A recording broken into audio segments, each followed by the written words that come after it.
my name is Al Lemieux, and my last name is spelled Lemieux. I never seen it before, and I guess that is a French. It is a French name, yes. How do you pronounce it again one more time? Lemieux, Lemieux. yes. What is your birthday? January 8th, 1932. Where were you born? I was born right here in the greater Kansas City area. And tell me about your family when you were growing up. Well, Your sibling and your parents. yes, I have had a half sister and a half brother. My mother was married previously, so I was the only child of my father. Yeah. And what do they do, parents? I'm sorry? What do they do, parent? Oh, my parents. At the time. Yeah, my mother, particularly during World War II, worked at the General Motors Company in the Fairfax region of Kansas City, Kansas, and helped in building B-25 bombers used during World War II. During the World War II? Yes. and my father worked for Fairbanks Morse Company that made scales and motors and pumps. So even though it was the Depression era, your family was all right? My family was all right, yeah. Dad lost everything in 1929. So, I know there are much difference in terms of the perception of the American people about the World War II and the Korean War. Yes.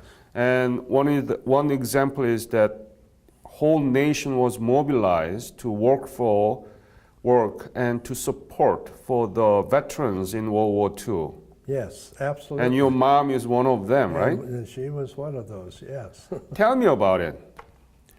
Well, How radically different it is.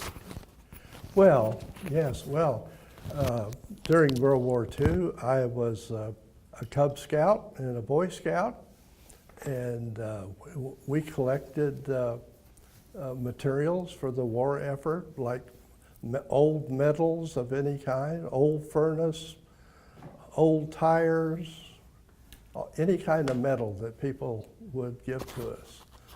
And myself and a companion used my wagon and went door to door to collect those items that could be used in the war effort in World War II. Yeah. Even yourself. Yes. Yeah. And did you I actually? was very young. Yeah. Did you make the money out of it? Oh no.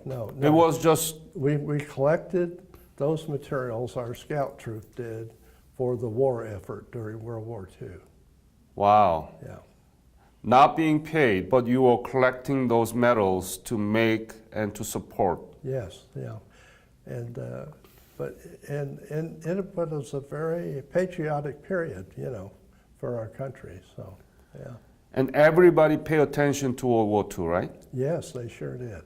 Can you give me some example, like what you just did, but give me another example? How whole nation was concentrated on this World War II and then pay attention to it? Well, of course, with the bombing of Pearl Harbor, immediately after that, enlistments in the armed services were really tremendous. Just thousands and thousands of men and women, volunteered for the armed forces. And I guess that was probably the biggest thing that went on. But then industry just, stopped what they were doing, like they didn't build cars anymore, and they went into the manufacture of all the implements that are needed to carry on the war. Yeah, you mentioned about Japanese attack of Pearl Harbor in 1941, but what about war in Europe? Did that make Americans much more focused on the war and make them feel proud of what they are doing? Very much so, because you know we started losing ships at sea right away during World War II, even before any declaration of war by the United States. You know, we were shipping armaments to Great Britain and Russia in the way of tanks and trucks and munitions and guns of all sorts. Yeah. How that is different from the Korean War case, in your opinion? Well, I volunteered for the Marine Corps. No, I'm talking about the whole nation's attitude about the Korean War compared to the World War II. Oh yeah, well, yeah, you know, the Korean War started just barely 5 years after the end of World War II, and quite frankly, our nation had you know, ceased. You know, we were downturning our armed forces tremendously, and Army, Navy, Marine Corps, and even the new Air Force, you know, that we called them then. But I can't say that I knew a great deal about what was in the newspapers, because I enlisted very shortly after the war started. Did your mom continue to work in GM to make B-29 or during the Korean War, or No, did she stop? those were B-25s. B-25, yes. Yeah, I'm sorry. Yeah. Yeah. Did she? No. That activity started and you know, with the war, and stopped immediately with the With the end Japanese- of the. Yeah, the end of World War II. That's right. So every nation was all working on World War II, but right after that, they all stopped, and then Korean War broke out, and nobody paid attention to it much. Well, that's true. You know, politically, it was deemed beyond our sphere of influence to protect, you know, the South Korean people, and it was just not mentioned hardly. But with the start of the war, you know, our president at first called it a police action. But you know, in the period of time through the war years, real active war years in Korea, but 50 to 53, what, 1.5 million people joined the armed forces and took part in Korea in some way or another. I went to Truman Library with the Tom Stevens, which is Yes, the president, who is the president of Korean War Veterans Association, Uh-huh. and I found, I mean, Truman Library is beautiful, well done, but I was disappointed to see that there is not much about the Korean War there either. But there will be. There will be shortly, I hope. I believe the whole level, lower level, is going to be turned into a history lesson, if you will, about the Korean War. How do you know? Well, we had a gentleman, Paul Edwards, who is a great author of many books about the Korean War. He was in the Army and took part in his infantry, I think, in Korea. And he's had a museum dedicated to the Korean War in Independence for many years. And then I believe because of his age, he's given that up. And all those materials have gone to the Truman Library. Yes. And they will be used to make something I think we'll be proud to see in the lower level. Director Graham mentioned about it. Good, very good. But those are the documents, right? Pictures and documents and so on. I don't know how they're going to make it as an exhibition downstairs and do more about, you know, more physical exhibition about the Korean War. Well, everything that was at this museum was strictly about the Korean War. So I would be very surprised if it doesn't turn into a very good. I really Good hope so. display. I Yeah. really hope Uh-huh. so. So when did you graduate high school? I didn't graduate. Oh, I joined the Marine Corps on 2 When? August 1950. August 1950? 2 August 1950. That happened to be the same day that the 1st Provisional Marine Brigade landed in Korea. 2 August 1950. 1950, August 2. That's correct. Yeah. And where did you get the basic? In San Diego, that's where our basic training was. And then those of us that either were assigned or volunteered for infantry training, we went to Camp Pendleton at Oceanside, California. And let me ask this question. Did you learn anything or did you know anything about Korea before you joined the Marine Corps? Absolutely nothing. Had no idea where it was at. And that became a famous phrase. I don't know if I can repeat it. When Bill Clinton was president, you know, and dedicated the Korean War Memorial in Washington. Mm-hmm. You know, we were going to a place we didn't know or didn't know where it was, and the people we didn't know, or something like that. Mm-hmm. Yeah. Yeah, that's the country that not many Americans actually knew. But Absolutely. now Korea is strongest ally to the United States. Absolutely. And the Korean people here in the greater Kansas City area support Korean veterans tremendously. Tell me about it.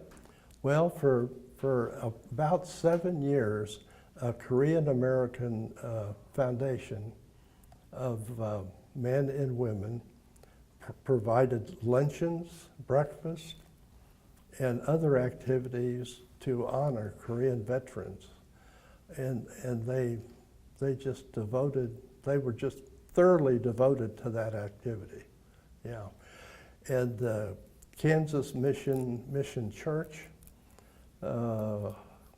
let's see, I forgot the address now, but they provide and invite us to a Thanksgiving dinner. We're also in contact with the Korean liaison officers up at Fort Leavenworth. And right now I'm putting together a luncheon at the request of the colonel up there that we'll have this month for sure. So, what do you think about this? Before and after, you didn't know anything, and now you really like Korea, and you are proud of your service. I've been back to Korea twice. When? The first time was in 2002. I was approached by 2 Korean gentlemen in 2001, the Korean American Association from Korea. And with those gentlemen, I put together a program at our Blue Valley Northwest High School, where we had well over 1,000 people in attendance. And what did you see in Korea when you go back 2002? Well, I was specifically wanted to get back to the Punch Bowl region of Korea because that was my last action. And the Marines that were there at 8th Army headquarters made arrangements for us, for myself and 2 other companions, to go all the way across the peninsula to the Punch Bowl area. And they took us into one of the tunnels that had been dug by the North Koreans. It was quite an experience to see that. And then actually got back to the north rim of the Punch Bowl, which is the DMZ period, or location there. What were you thinking when you see those battle line again? Well, When I left there, most of the trees had been blasted away by artillery from both sides and had been completely reforested by the South Korean army. Yeah, it didn't look anything like it was when I was taken away. Many successes that South Korea accomplished. Absolutely. One of them is successful global benchmark of the reforestation. That was big. When I went back, it was unbelievable. Of course, I was never in the Seoul area, or Seoul, however you pronounce it. I was always in the central east and then the far eastern section where the Punch Bowl is. So I never saw the devastation that was present, but then I heard a lot about it from veteran friends of my company, and because we started having reunions, the veterans did, of the company, in 1992 when guys started retiring. We had over 20 of those reunions here and there and everywhere, so I got to visit with veterans that were there before me, and they got to visit with some of us that were there after they left.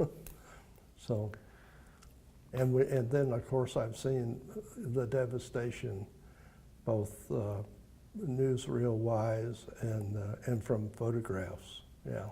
And when you saw Seoul, Korea, what did you feel?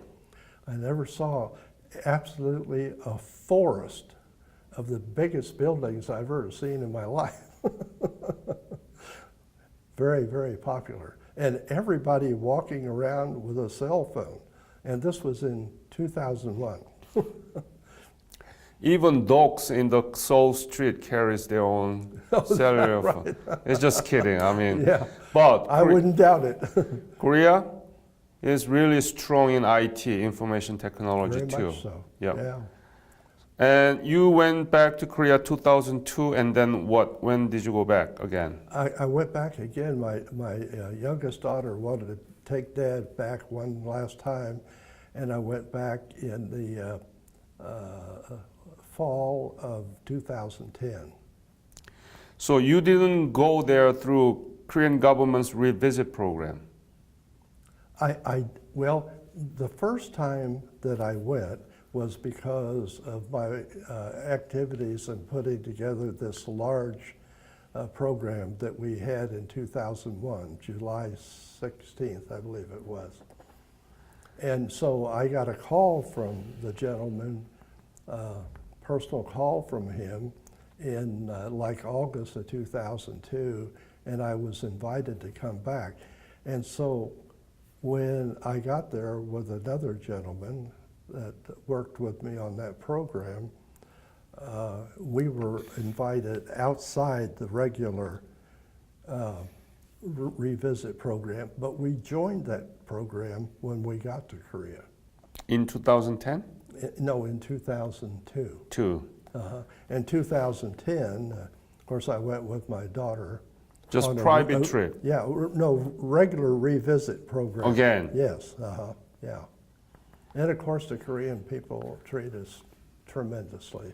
What did your daughter say about that trip? She was amazed because she had seen photographs that I had shown her about the devastation. When we got there, we stayed in a most beautiful hotel that they put the veterans up in. Absolutely first class. So did you feel proud of your service? Very much so, and I'm still proud of my service, yeah. And I'm still a Marine, just a very old one. Simplified. Right.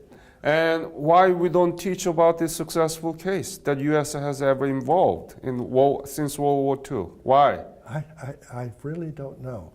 It's probably because of not a declaration of war on the part of the U.S. government, but it was every much a war as any war any place in the past.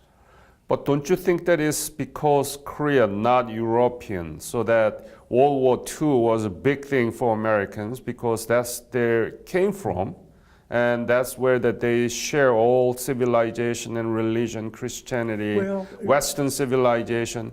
Korea is remote, nobody knew. It's Asia, miserable. Well, that could be possible in some people's thought. It wasn't in mine because I am a Marine, and the Marines were extremely active in the Pacific Theater all during, World War II.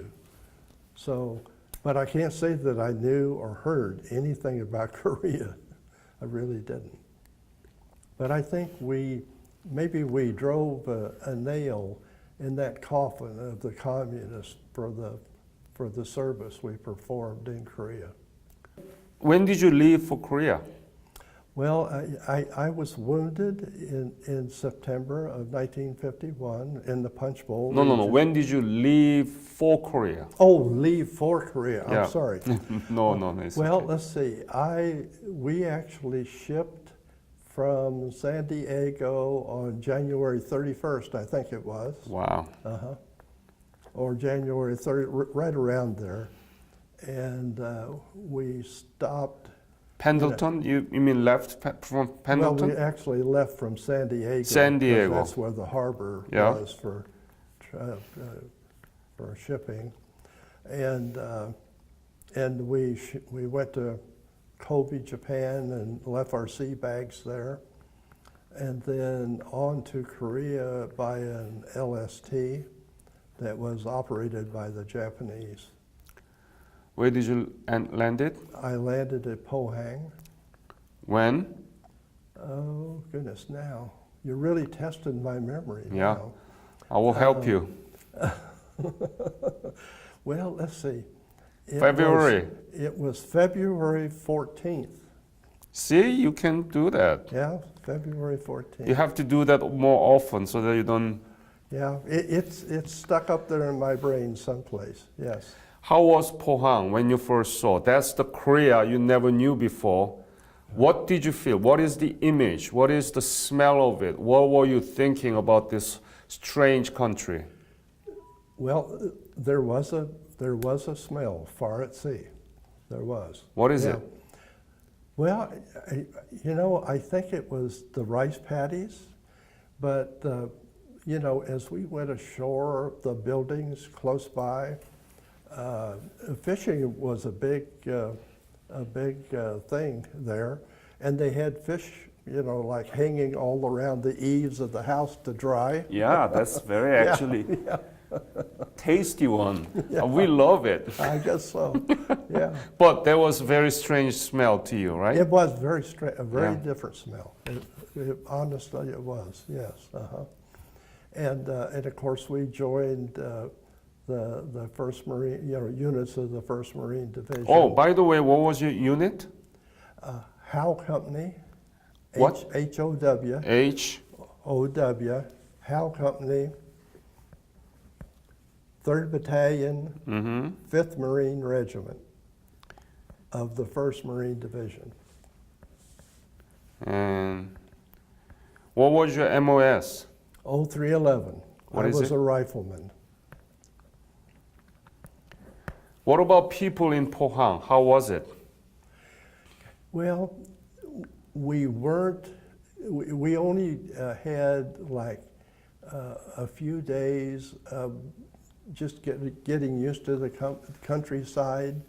We took 4-man patrols because there was a lot of guerrilla warfare going on at that time, and just like 2 or 3 days before my small group joined the company, we had one of the gunnery sergeants killed that was leading a patrol with a tank. Yeah.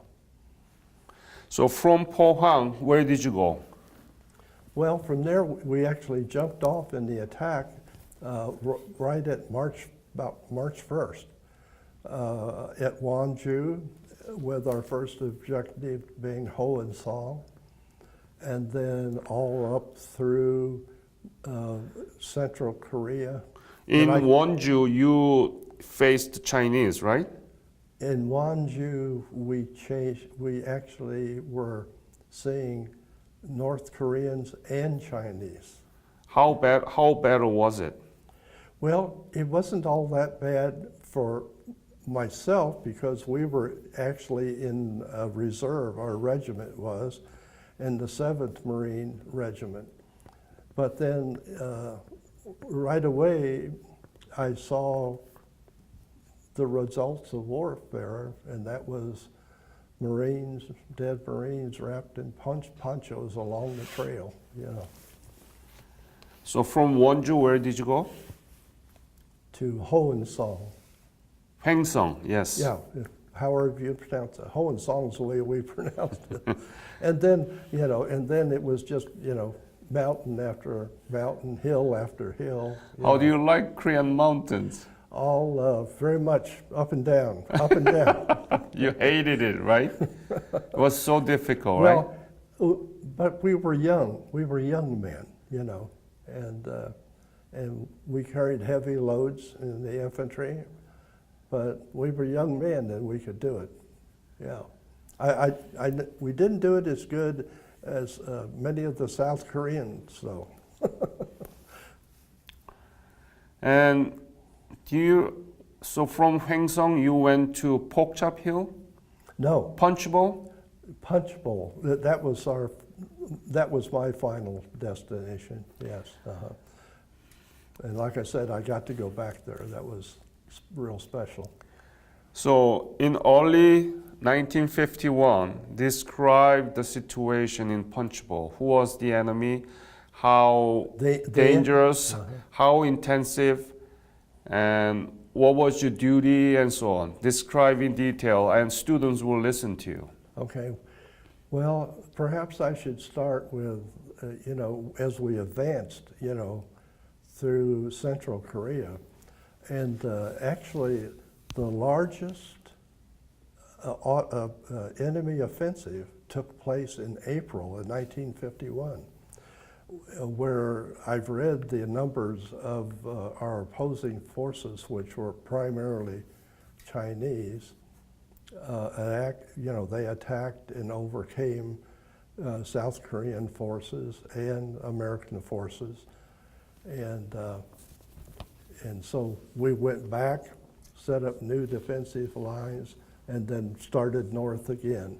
And then north took us, for me, as far as the Punch Bowl region. Tell me about how you felt in the middle of that battle. Were you scared? How intensive that was? How close? Give us more details. Well, you know, Typical battle scene. okay, you know, a typical battle scene, like when the big offensive was in April by the enemy forces, were before they attacked our positions in the hills and mountains, they blew bugles and hit chimes and blew whistles and put up flares, and we knew the enemy was going to attack us right away. Yeah. So we used a lot of hand grenades so as not to give away our positions by firing our rifles at night. And but they had many more forces at hand than what we had to defend with at that particular time. So we had lots of our people wounded and lots of our people killed. You went through all this and you saw so much loss of your people. Very much so. What were you thinking? Well, honestly, I thought about survival. But we were a very close unit, and we had very much care about our individual forces, the guy in the next foxhole, you know. And the same way when we were attacking enemy positions. Were there any dangerous moment that you might have been killed? Well, there were many of those opportunities, yes. Yes. You don't call it opportunities. But I was never wounded, until the 16th of September. And I only found out that when we went to reunions. I never knew what day, we never knew what day it was. I was in Chosen Few reunion in San Diego Yes. last year. Uh-huh. And the winters, were absolutely bitter. I think that it was worse during the Chosin Reservoir action. And of course, I got to share those stories with a lot of my comrades that were still in the company. And frostbite was terrible. Yeah. It was even worse for the enemy. But actually help people bleeding from. And that's true. Wounds would coagulate in the cold weather, and that really, I'm sure, kept a lot of guys from bleeding to death. And that tells the brutality of that Cold War in 1950. It was very much. Yeah. I still read that it was a very record-setting period of time, because the winds blowing down out of Manchuria were, boy, they were something else. So would you say that it was a winter if I ask you to pinpoint just one, the most difficult or things that you really hated while you were in there? Well, the summer heat in Korea, as I just knew it to be extremely hot, because we had guys fall out because of heat exhaustion. Mm-hmm. And because we were carrying heavy loads, we had a small backpack, but we had sleeping bag that we were carrying. We were carrying extra ammunition for ourselves, extra ammunition for the machine guns, and also mortar shells, And so we had terrific loads. And in the summertime, that was grueling work, attacking those mountains with that kind of activity going on, And we had a lot of guys just absolutely pass out from heat exhaustion. So, and then we nearly drowned from the monsoon rains that got you just drenched, from everything you had on. And then we went into winter. Again. Again, yeah. When I first got there and we were first moving to our Hohensong, we had very heavy snows. And that's very difficult, climbing mountains and snowing and the wind blowing. You born in the flat part of America, Kansas. Yes, it's... And you went it's pretty... most mountainous. Everything is up and then down and then back up and then back down. And then cold weather. Uh-huh. And monsoon. And very high rivers, fast-flowing rivers from melting snow and the monsoon reason, made it very difficult around the streams, There's streams everywhere in the mountains, yeah.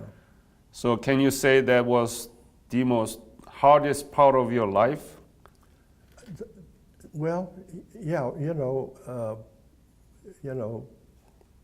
the crack of bullets and the explosion of mortars and artillery and hand grenades, during battle was extremely difficult.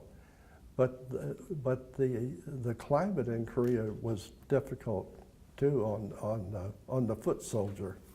Yeah. When did you leave Korea? Well, I left Korea. Let's see. I think it was in October. 51? 51.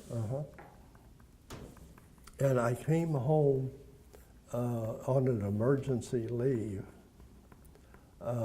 If you had a pending death of a family member, and this was, my father was going to die, and so the Red Cross, brought troops home, and so I came home. My father didn't die until 2 years later, but and then I went back on another ship to Japan and back to Korea Again? again. Yeah. That's not fair. Well, as a result of that extra trip, I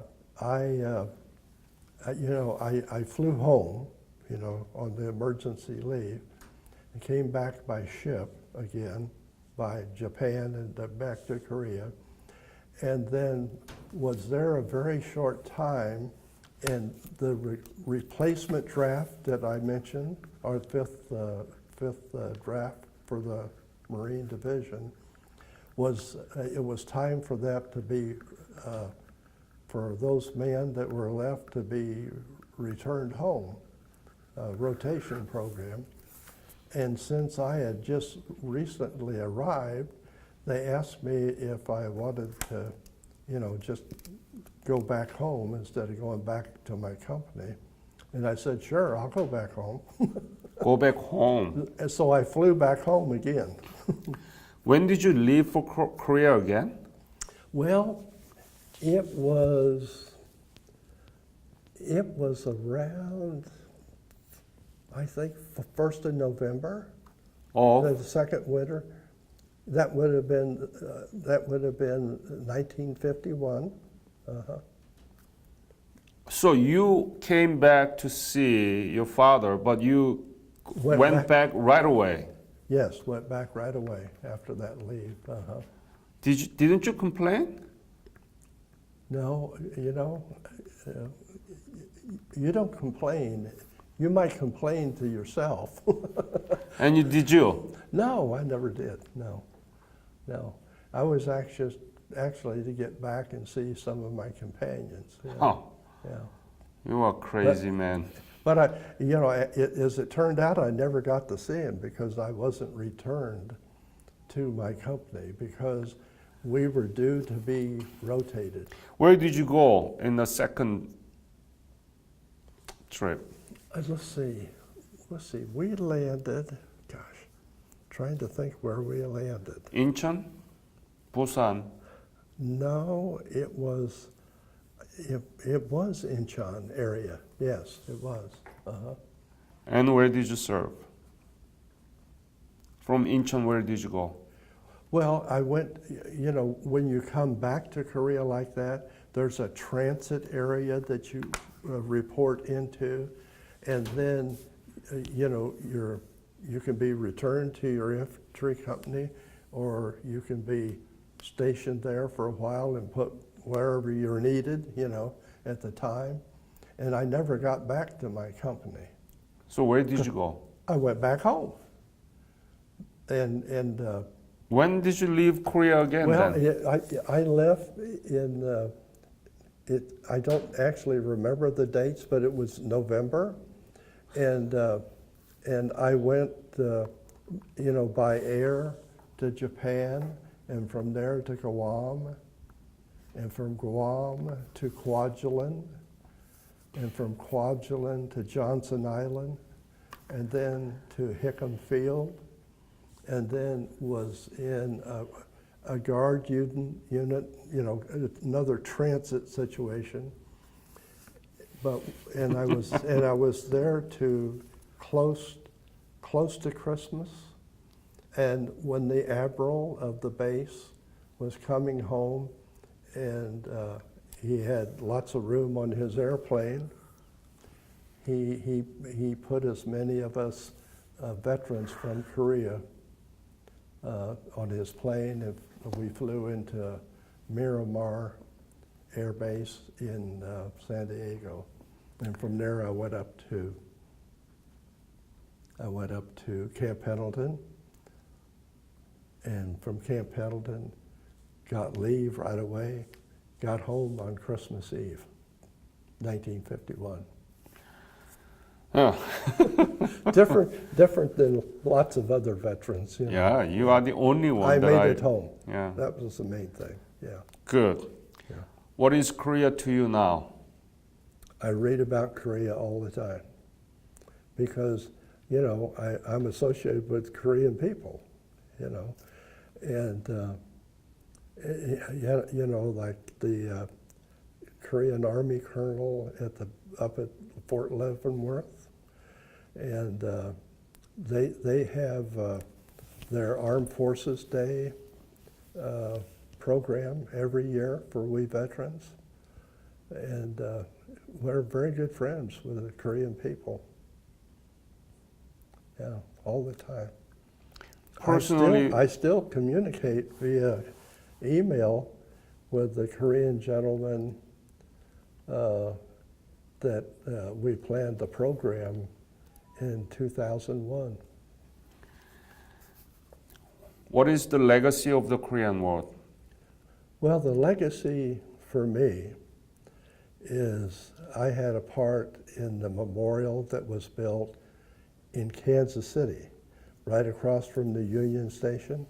Any other message that you want to leave to this interview?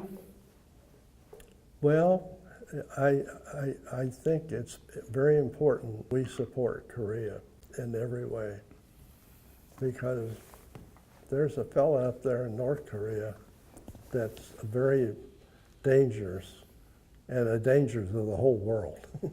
Yeah. I highly respect the Korean people.